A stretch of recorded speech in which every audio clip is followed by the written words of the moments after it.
Hi guys, it's Carrie from Rockin G Farm. Well, today it is quite chilly. I think it might be in the upper 30s today. We still have some frost on the ground when I came out to the greenhouse. But today I wanted y'all to join me when I started some of my winter sowing of some of my flowers and some of my vegetables that are frost tolerant. So thanks for joining me today, and let's get started. Okay, so for winter sowing, there's a couple of things that you will need. You will need a couple of 1 gallon milk jugs that have been used and washed out. You'll need some duct tape, some scissors. I've got extra scissors, and a marker, which I did go yesterday to Lowe's to find a garden marker because they are more permanent than actually the Sharpie pens are, but I could not find one anywhere. So I guess I'm just gonna have to bite the bullet and buy some off of Amazon because I can't find a lot of the stuff that I need local. So I guess that's what I'm gonna have to do. But those are the things that you'll need. Let's see if I got anything else. You're gonna need your coffee that has hot chocolate in it, along with your caramel creamer. Isn't that what coffee's supposed to be? Have a lot of additives in it, and not just plain coffee, but a lot of foo-foo. My husband always calls me like Gordon Ramsay with all the stuff I eat because I add so much stuff to just random stuff. So yes, my coffee has hot chocolate and caramel creamer. Yeah, it does. But I don't normally drink coffee. It's just some days when I just need really to get awake and to focus a little bit more. I know, yeah, it's not all the time. And then of course you need to stay hydrated because it is cold outside, and with those cold temperatures it will zap your moisture right out of your hands and you won't know it, and then that makes your body dehydrated and it makes your body not function. So yeah, I got my Razorback Turvis cup because everybody knows I love Turvis cups. So I've got that full of water, so we are ready to go. Oh, well, I guess another most important thing that you'll need is some good potting mix. It doesn't have to be actually the best, but some good potting mix that doesn't have a lot of clumps in it, because some of your seeds might be small, and if you have potting mix that has large seeds in it, your seeds could get covered up with those big pieces of soil and not germinate because they don't have enough strength to push through those big clumps of soil. So we've got that. Okay guys, so let me go over here and finish getting our stuff prepped and ready. Okay, for those of you who joined me for my seed inventory videos, this is where that becomes very handy. I brought my notebook out because I'm old school and I like to have a notebook in case my phone goes dead, my computer goes dead, I don't have electricity, or I don't have internet. It's hard for the internet to reach this far out to the greenhouse, so I usually only have internet on my phone, and I'm usually videoing on my phone, so I can't be looking up what I need on my phone while I'm videoing on my phone. So anyway, so I went back to see where my medicinal herb seeds are, and they are in box 4. So I remember I put all of my seeds in this wonderful reusable bag, and they all fit. And so whenever I go anywhere, I just pick up my bag and I go, because I know all my seeds are there, even the ones that I don't have in my my boxes yet. But I'm gonna look for box number 4. See, these are my extra ones that I still need to get boxes for, so I'll try to start locating some of those. I might have to come up with another plan if I can't find any to match these.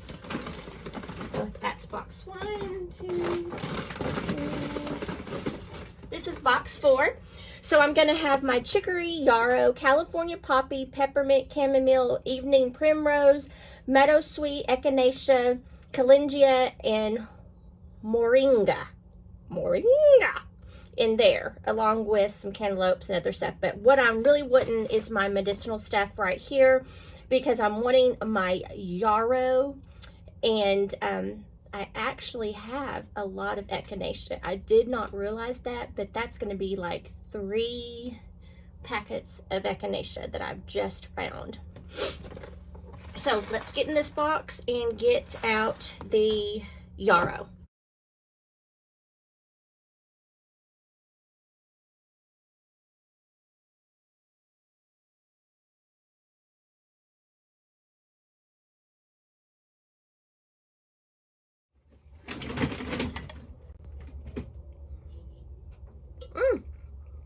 That's still hot.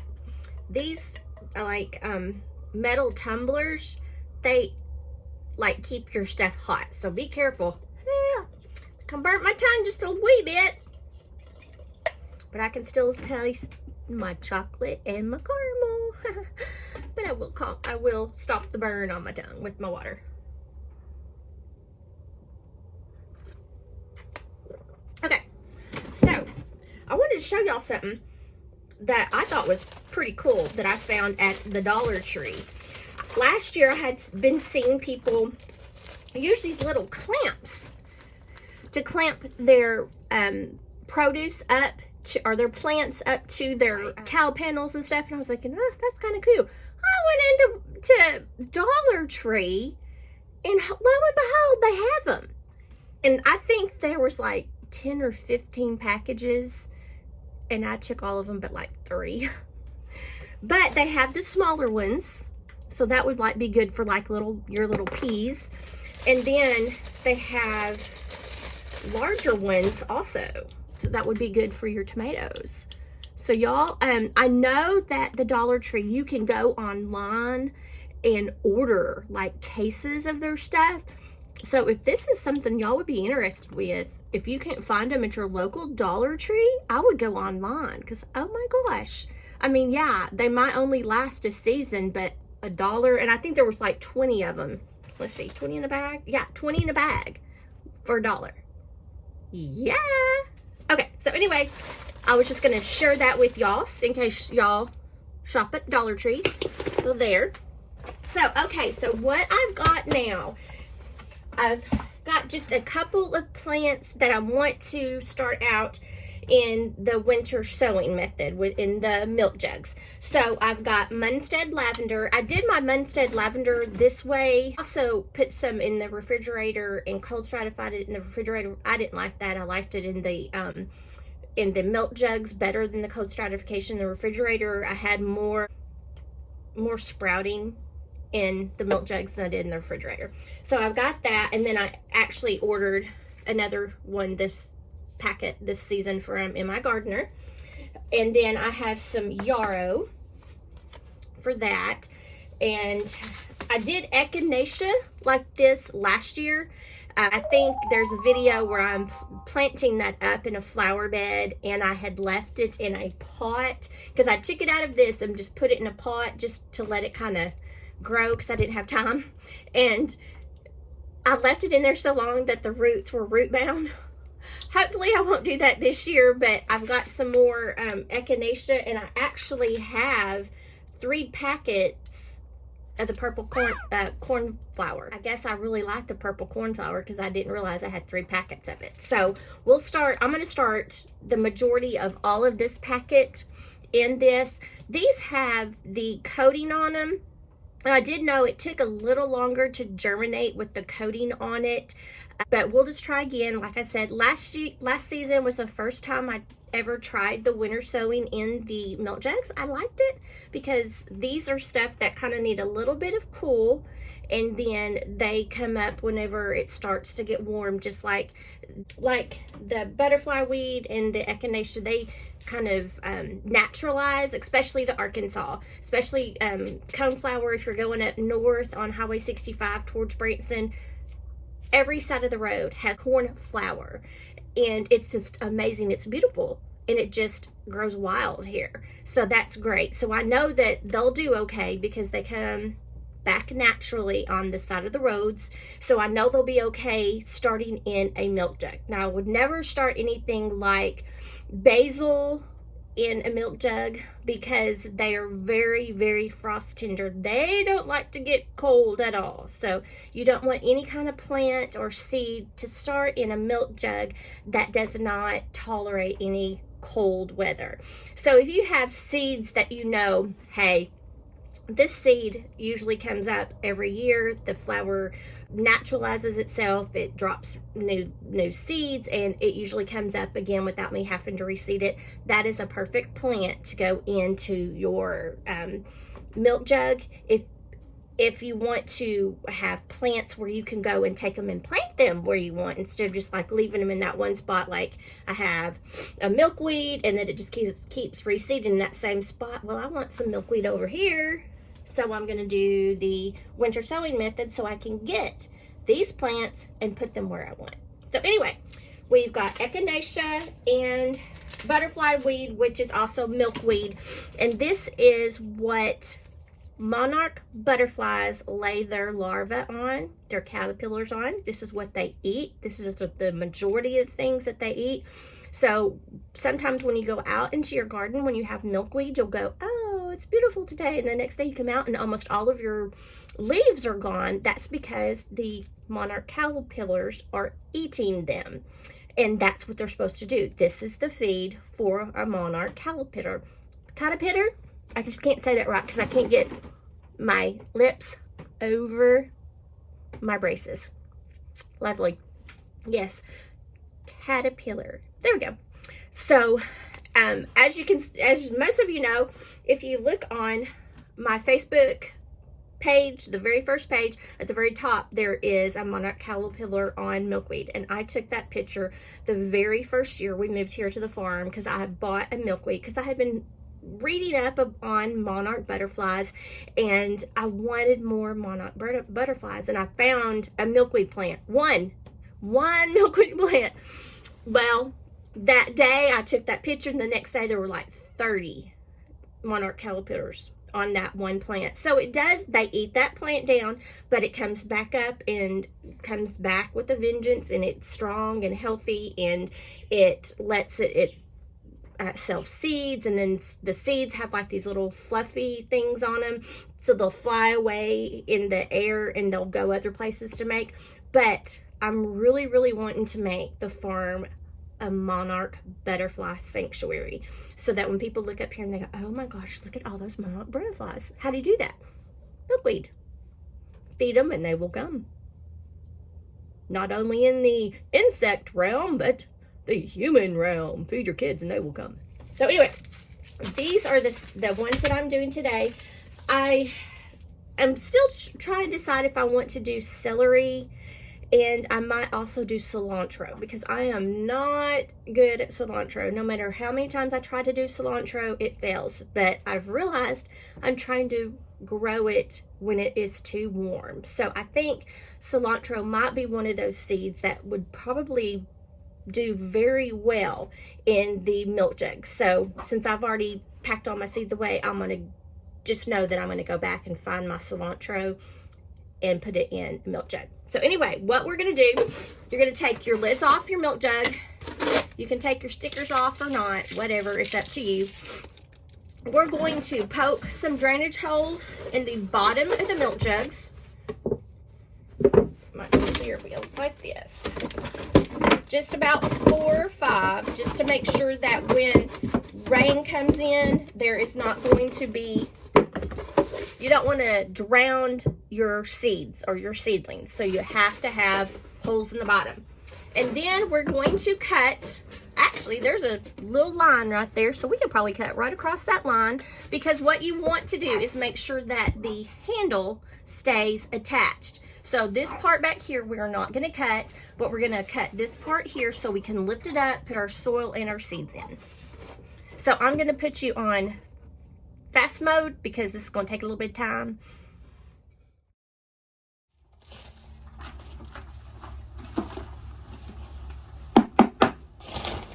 Now I've got a bucket with some water in it, and I'm just putting some soil in it to moisten up the soil a little bit. I think I'm just going to pick it up and hold it.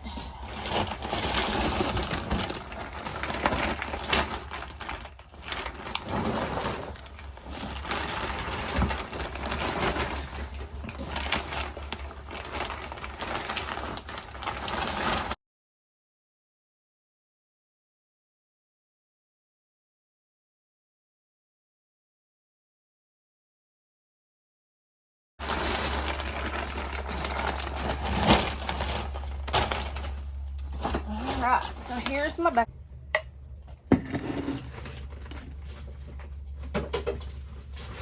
Okay, so I've got water in my bucket, and I've added some soil to it to make it moist. I don't want it dripping water, but it needs to be moist so that the seeds can germinate. So I'm just going to continue to mix this up until all of that soil is moist.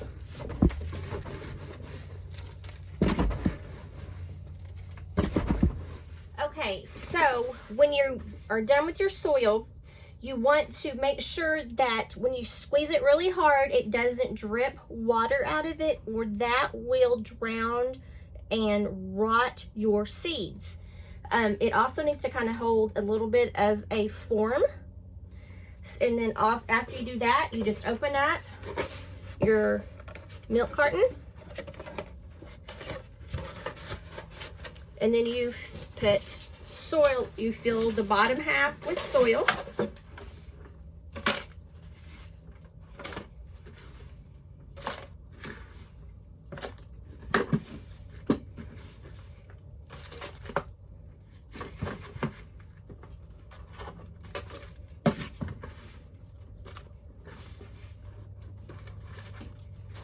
And then I just kind of tap it down so that it's not all bumpy and it's a little smooth surface, so everything's level on the surface so that you won't have seeds falling into any crevices.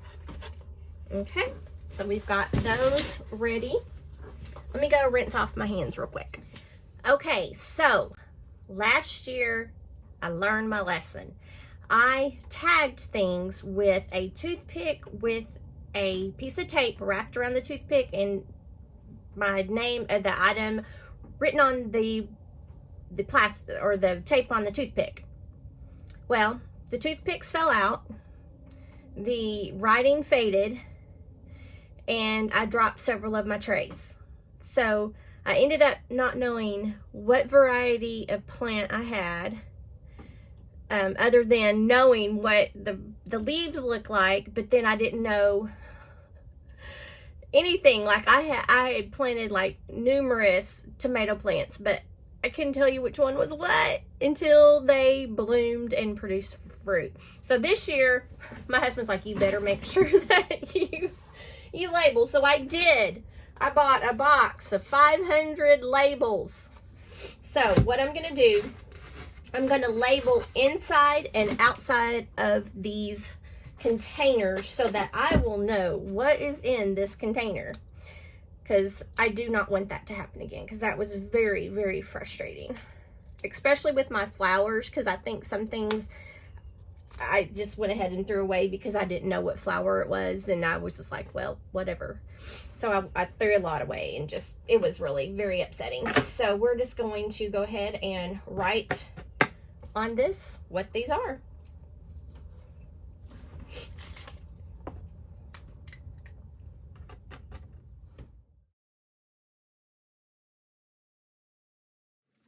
And now I'm just going to follow the instructions on my packets as how to plant the seeds in the soil. So on the yarrow, it just says to press it down into the top of the soil and just to keep it well watered. So I'm just going to do, I don't know how many seeds are in here. Oh, these seeds are itsy bitsy.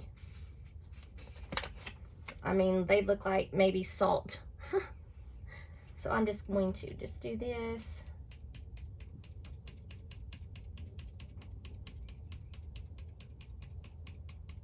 I can see them. They are kind of like a white. Okay, that's enough, and that still leaves me more to plant later on. And all I'm going to do now on the yarrow, like it said, I'm just going to tap it down into the soil just to make good contact with the soil. I hope I don't have any on my fingers.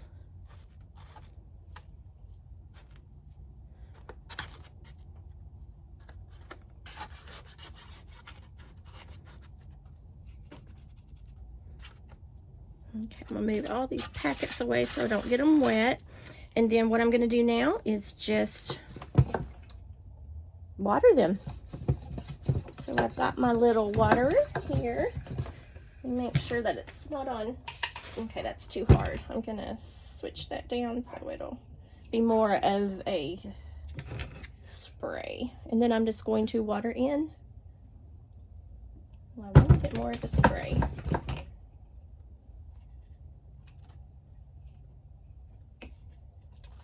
Yeah. And we are getting them good and wet.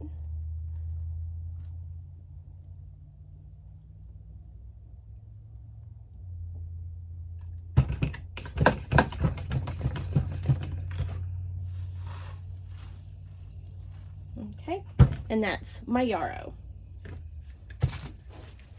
Just going to close my lid.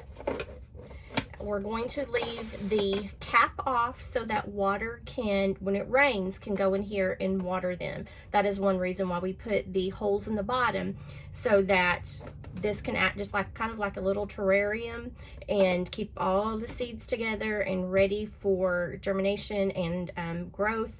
So it has to be watered somehow, and if you don't leave that cap off, it's not going to get watered. So what we're going to do now, we are going to use some duct tape, and we're going to duct tape around the slit in the milk carton, so that we tape it up so that the lid won't be blown or anything like that. We're just going to tape it up. And unfortunately, sometimes you might have to go back out and duct tape yet again, because depending on your weather, if you have a lot of rain, a lot of snow, the duct tape, even though it's supposed to be duct tape, it does sometimes get fragile and break or peel off. But that is what you want the outside of your bucket to look like. And what I'm going to do, I'm going to go ahead and write the name on the bucket.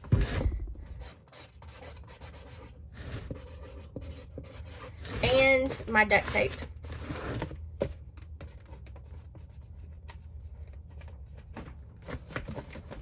And then I got some just clear tape, and I'm going to just put over where I put the name, just to give it a little more protection from the weather, so that I will know what is in my milk jug this year. There. Okay, and that is how you do it. So I'm gonna let y'all take a break. I'm gonna plant these up, and then we're gonna show you where we're gonna put them out on the farm. Okay guys, I'm done planting up my milkweed, my lavender, yarrow, and echinacea.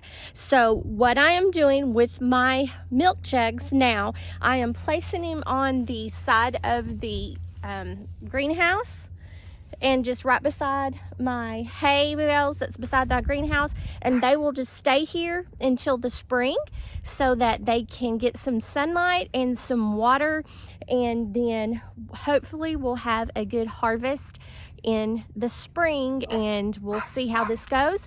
I'm probably gonna do some more lavender. I really want to line all of my flower beds with lavender, so I probably will do another milk jug of the lavender.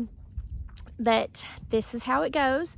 And I know it doesn't look appealing, but you know, sometimes if you have like the back of a garage where people won't be able to see it, you can put it behind a garage or something like that, just as long as it does get some sunlight, and make sure that it's not underneath an awning so that it does get some water from the rain. Thanks guys for joining me today as I did some winter sowing in the milk jugs, and thanks for watching my YouTube channel. Give me a thumbs up if you liked the video, and if there's anything else that you would like on the content, put it in the comments below. Thanks, and make what you have beautiful.